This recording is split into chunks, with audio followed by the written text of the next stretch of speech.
नमस्कार, एके के न्यूज़ में आपका स्वागत है। मैं फारूक कुरैशी। शुरुआत करते हैं आज की कुछ अहम और बड़ी खबरों के साथ।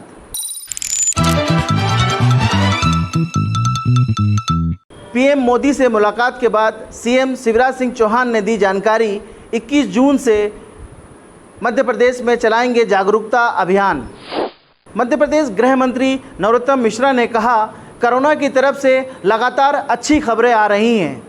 अनलॉक पर उन्होंने कहा कि जैसे जैसे परिस्थितियां बनती जा रही हैं, हम अनलॉक की ओर बढ़ते जा रहे हैं। वित्त मंत्री जगदीश देवड़ा कैबिनेट की बैठक पर बढ़े हुए डीजल और पेट्रोल के दाम पर बोले। पूर्व मंत्री पीसी शर्मा ने कहा, राम नाम की लूट है, लूट सके तो लूट। पहले यूपी में मुख्यमंत्री बनने के लिए घमासान मचा हुआ था, अब यही हाल मध्य प्रदेश में है। हर व्यक्ति चाहता है कि वह मुख्यमंत्री बन जाए। चिकित्सा शिक्षा मंत्री विश्वास सारंग ने कहा, कोरोना कर्फ्यू प्रदेश में पूरी तरह से हटा दिया गया है। गृह मंत्री नरोत्तम मिश्रा के मंदिर चंदे वाले बयान पर पलटवार करते हुए सज्जन सिंह वर्मा ने कहा कि पहले मंदिर के नाम पर अडवाणी ने लूट करी और अब वर्तमान मोदी सरकार लूट कर रही है। खबरें अब विस्तार से। पीएम मोदी से मुलाकात के बाद सीएम शिवराज सिंह चौहान ने दी जानकारी। 21 जून से मध्य प्रदेश में चलाएंगे जागरूकता अभियान। 21 जून को मुख्यमंत्री तमाम मंत्रियों के साथ जाएंगे फील्ड के दौरे पर। वैक्सीन को लेकर चलाएंगे जन जागरूकता अभियान। पीएम मोदी से मुलाकात के बाद मुख्यमंत्री ने दी जानकारी। इसके बारे में चर्चा हुई। क्राइसिस मैनेजमेंट कमेटी ने जो काम किया, कैसे सरकार ने नहीं किया, कैसे क्राइसिस मैनेजमेंट कमेटी ने दिए, चाहे वो जिला स्तर की हो, ब्लॉक स्तर की हो, पंचायत स्तर की हो, और कोविड को कंट्रोल करने में महत्वपूर्ण भूमिका निभाई, उसके बारे में मैंने जानकारी दी। और आज मध्य प्रदेश की स्थिति है कि कल केवल 160 पॉजिटिव केस आए। मध्य प्रदेश गृह मंत्री नरोत्तम मिश्रा ने कहा, कोरोना की तरफ से लगातार अच्छी खबरें आ रही हैं। अनलॉक पर उन्होंने कहा कि जैसे जैसे परिस्थितियां बनती जा रही हैं, हम अनलॉक की ओर बढ़ते जा रहे हैं। गृह मंत्री नरोत्तम मिश्रा ने कहा, कोरोना के क्षेत्र में लगातार सुधार हो रहा है। आज 160 नए प्रकरण आए, ठीक होकर जाने वाले 463 हैं। संक्रमण की दर आधा फीसदी से भी नीचे आ चुकी है। 22 जिलों में कल कोई भी प्रकरण नहीं आया। अनलॉक पर उन्होंने कहा, जैसे परिस्थितियां में सुधार आता जा रहा है, वैसे ही हम अनलॉक की प्रक्रिया की तरफ बढ़ते जा रहे हैं। अनलॉक पर गृह मंत्री की अपील। मीडिया के माध्यम से गृह मंत्री ने अपील की, कोरोना भी बाजार खुलने का इंतज़ार कर रहा है, लिहाजा सभी लोग सावधानी बरतें। बाजार जाएं, कहीं भी जाएं, मास्क पहनें और सावधानी बरतें। गाज़ियाबाद मामले में राहुल गांधी के ट्वीट पर गृह मंत्री ने पलटवार किया।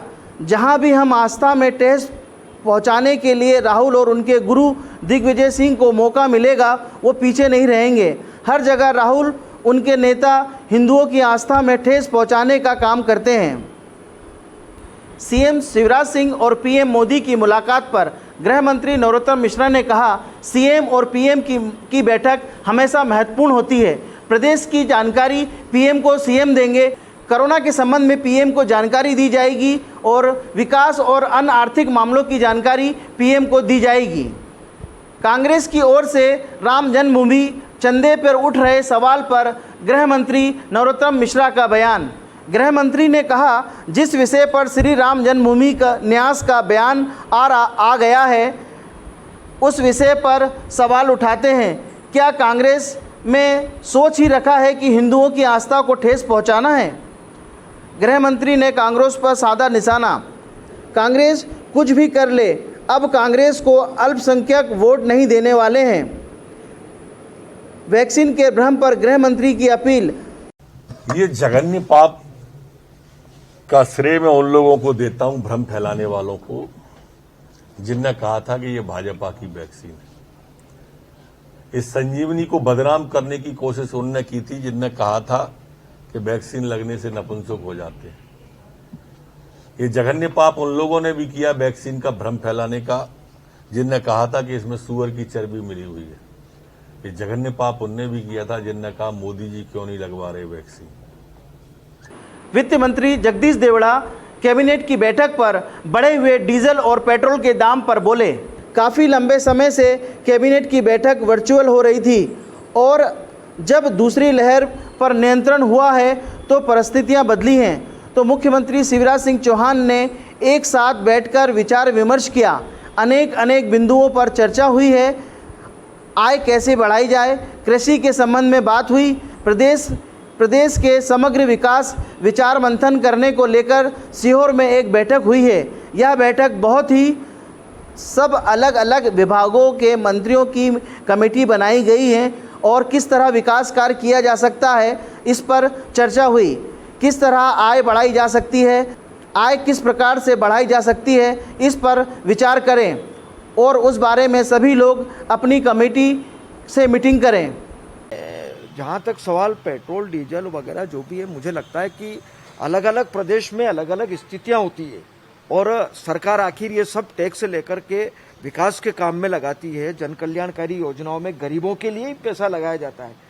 मध्य प्रदेश की सरकार में भी मुख्यमंत्री जी ने अनेक योजनाएं बना रखी है और अभी इस कोरोना के संकट में माननीय मुख्यमंत्री जी ने कर्मचारियों के लिए भी जिनकी कोरोना से मृत्यु हुई है उनके अनुकंपा नियुक्ति के बारे में विचार किया, अनुग्रह राशि के बारे में कहा, ऐसे जो अनाथ बच्चे हो गए हैं उनके बारे में योजना बनाई। तो आखिर सरकार को चलाने के लिए, योजनाओं को चलाने के लिए कई बार सरकार को कड़े निर्णय लेना पड़ते हैं। पूर्व मंत्री पीसी शर्मा ने कहा, राम नाम की लूट है, लूट सके तो लूट। पहले यूपी में मुख्यमंत्री बनने के लिए घमासान मचा हुआ था, अब यही हाल मध्य प्रदेश में है। हर व्यक्ति चाहता है कि वह मुख्यमंत्री बन जाए। वो कह रहे हैं कि तुमने बुलाया हम चले आए। कुल मिला के जैसे योगी जी को बुलाया था वहाँ पे उत्तर प्रदेश के मुख्यमंत्री को, घमासान चल रही है उत्तर प्रदेश में भी, मध्य प्रदेश में भी घमासान चल रही है। हर नेता लगा कि मुख्यमंत्री बन जाए। इनको मालूम है आगे चांस बीजेपी को मिलेगा नहीं, तो ये समय मिला है, राम नाम की लूट है, लूट सके तो लूट, इसलिए मुख्यमंत्री मंत्री बन जाएं, ये सब प्रयास कर रहे हैं, ये इसलिए बुलाया गया है। चिकित्सा शिक्षा मंत्री विश्वास सारंग ने कहा, कोरोना कर्फ्यू प्रदेश में पूरी तरह से हटा दिया गया है।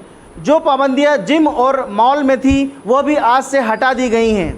साथ साथ उन्होंने यह भी कहा कि कोरोना अभी पूरी तरह से ख़त्म नहीं हुआ है, सावधानी बरतना ज़रूरी है। नर्सिंग स्टाफ के हड़ताल पर स्वास्थ्य शिक्षा मंत्री ने कहा कि अधिकारियों को निर्देश दे दिया गया है, सब ठीक हो जाएगा। चिकित्सा शिक्षा मंत्री ने कहा, सीएम जुलाई माह में वैक्सीन अभियान चलाएंगे। इस अभियान में सीएम 3 दिन प्रदेश में घूमेंगे। इस अभियान में मंत्री, सांसद, विधायक सभी शामिल होंगे। कांग्रेस ने वैक्सीन को लेकर भ्रम फैलाती है। कांग्रेसी नेता हमें फ़ोन लगाकर बोलते हैं कि वैक्सीन लगवा दो, फिर बयान कुछ और देते हैं। शिवराज सरकार ने युवाओं को रोजगार दिया है, लेकिन 15 माह की कांग्रेस सरकार ने युवाओं को बेरोजगारी भत्ता तक नहीं दिया। युवा बेरोजगार नहीं हुए, कांग्रेस के दलाल बेरोजगार हुए हैं। कोविड की स्थिति समेत प्रदेश के महत्वपूर्ण विषयों पर सीएम ने पीएम से मुलाकात की। हाँ, ये बात जरूर है कि मध्य प्रदेश में काला बाजारी बेरोजगार हुए हैं जो कांग्रेस के संरक्षण में कांग्रेस की सरकार के समय फल फूल रहे थे। हाँ, मध्य प्रदेश में बेरोजगारी हुई है उन दलालों की जो कांग्रेस की सरकार के समय ट्रांसफर उद्योग चला रहे थे। हाँ, मध्य प्रदेश में बेरोजगारी हुई है कांग्रेस के उन नेताओं की जिन्होंने 15 महीने मध्य प्रदेश की सरकार में भ्रष्टाचार के माध्यम से अपनी दुकानें और शोरूम खोल लिए थे। गृह मंत्री नरोत्तम मिश्रा के मंदिर चंदे वाले बयान पर पलटवार करते हुए सज्जन सिंह वर्मा ने कहा कि पहले मंदिर के नाम पर अडवाणी ने लूट करी और अब वर्तमान मोदी सरकार लूट कर रही है। पहले तो भगवान राम को बेच चुके हैं, न जाने कब भगवान राम का आशियाना भी बेच खाएंगे। सज्जन सिंह वर्मा ने कहा, राम मंदिर के नाम पर अडवाणी जी ने जब रथ यात्रा निकाली थी तो करोड़ों रुपए का घोटाला किया था। यह बच्चा जानता है। वह यह लोग हैं जो कफन चोर एक दिन वतन बेच देंगे। भगवान राम को बेच दिया है, न जाने कब भगवान राम का आशियाना भी बेच देंगे। वैक्सीन के मामले पर सज्जन सिंह वर्मा ने कहा कि कांग्रेस के लोग मूर्ख नहीं हैं जो बीजेपी नेताओं को फ़ोन कर कहेंगे कि हमें वैक्सीन लगवा दो। प्रदेश में वैक्सीन का टोटा पड़ा हुआ है। यहाँ लोग खुद भ्रम फैलाते हैं। बेरोजगारी वाले बयान पर सज्जन सिंह ने कहा कि बेरोजगारी को लेकर शिवराज सीहोर के एक बड़े रिसोर्ट में कहा था 1 लाख नौकरियां हर महीने देंगे। शिवराज के पास क्या नौकरियों का कारखाना है जो वह हर महीने 1 लाख नौकरियां देंगे? महावैक्सीन को लेकर कहा बीजेपी की आदत है वाहवाही लूटने की। धर्मस्थल पर 6 लोगों की परमिशन को लेकर पूर्व मंत्री सज्जन सिंह वर्मा ने कहा भाजपा की मानसिकता है माल और बाजार में कोरोना के कीटाणु नहीं आते पर धर्म स्थलों पर आते हैं, इस वजह से वो धार्मिक स्थलों पर 6 से ज़्यादा की परमिशन नहीं देते। अरे तो क्या वित्त मंत्री जी लोगों के घर में डाके ही डाल दोगे क्या? लोगों को सड़कों पे चलने ही नहीं दोगे क्या? शिवराज भैया ने बोल दिया कि डाका डाल दो, मध्य प्रदेश की जनता की जेब पे 106 रुपये पेट्रोल हो गया, ये 2-3 दिन में डीजल भी 100 पार कर जाएगा। क्या इस तरीके से सरकारें चलती हैं? रतलाम में जमीन विवाद को लेकर बीच बाजार चली लाठियां, एक ही परिवार के 3 लोग जख्मी।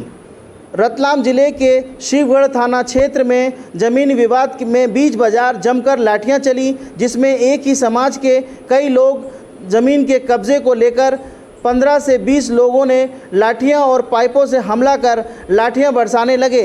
यह घटना काफ़ी देर तक चली और इस पूरी घटना को लोगों ने अपने कैमरों में कैद कर लिया।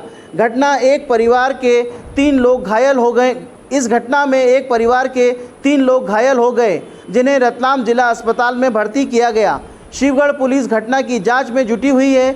घायल हेमंत का कहना है कुछ दिन पहले ही शिवगढ़ बस स्टैंड के पास ज़मीन खरीदी थी, जहां समाज के कुछ लोग कब्जा करना चाहते हैं, जिसको लेकर उन्होंने हमला कर दिया। वहीं शिवगढ़ पुलिस ने मामला दर्ज कर आगे कार्रवाई जारी करी है। लाल सिंह परमार की रिपोर्ट। मेरे घर के पास ही मैंने अभी ज़मीन खरीदी 1 महीना पहले। वहाँ पर मेरा ट्रैक्टर खड़ा था। कुछ लोग मुंह बांध कर आए 10-15 जने और 5-7 जने गांव के ही हमारे समाज वाले, वो आए और उन्होंने ट्रैक्टर को धक्का दिया। जेक पे खड़ा था ट्रैक्टर पंचर, उसको धक्का दे के आगे किया। मना करने पर उनने हमला कर दिया। हमला करने पर उनने मेरे सिर पे तलवार की चोट लगी और 8-10 जने जो आए थे वो मेरे ऊपर मारने लग गए लकड़ियों से और पाइप से। आरोपी श्यामलाल जी और कन्हैयालाल जी और अन्य उनके साथी के विरुद्ध प्रकरण कायम किया जा रहा है और जैसे ही थाने को प्रकरण कायम करने की गिरफ्तारी की जाएगी। एक वीडियो भी सामने आया और भी आरोपी सामने आएंगे इसमें वीडियो जैसे उनकी शिनाख्त की जाएगी, जैसे आएगा उनकी गिरफ्तारी की जाएगी। राजधानी में पैसे डबल करने का झांसा देकर 51,000 की चपत लगाई। आरोपियों ने ऑनलाइन ठगी को अंजाम दिया। आपको बता दें, राजधानी भोपाल में पैसा डबल करने का झांसा देकर 51,000 की ठगी का मामला सामने आया है। यह जहां आरोपी ने ऑनलाइन कस्टमर को पैसे डबल करने की स्कीम देकर अपने अकाउंट में 51,000 रुपये ट्रांसफ़र करवा लिए, उसके बाद संपर्क करना बंद कर दिया।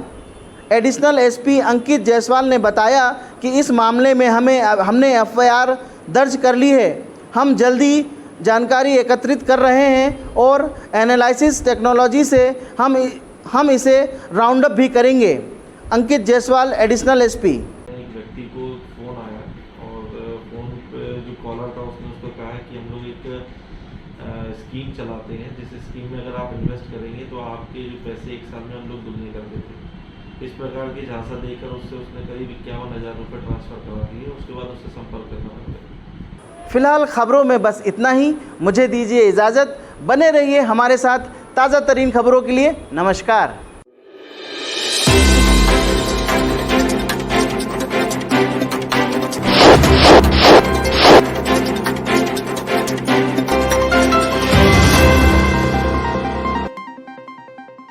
नमस्कार, आप देख रहे हैं AKK न्यूज़।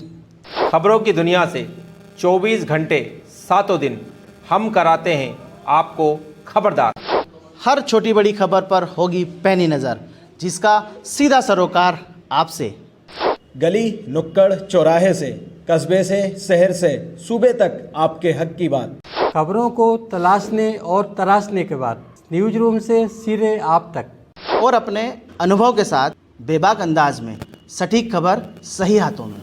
सही खबर दिखाना हक है हमारा।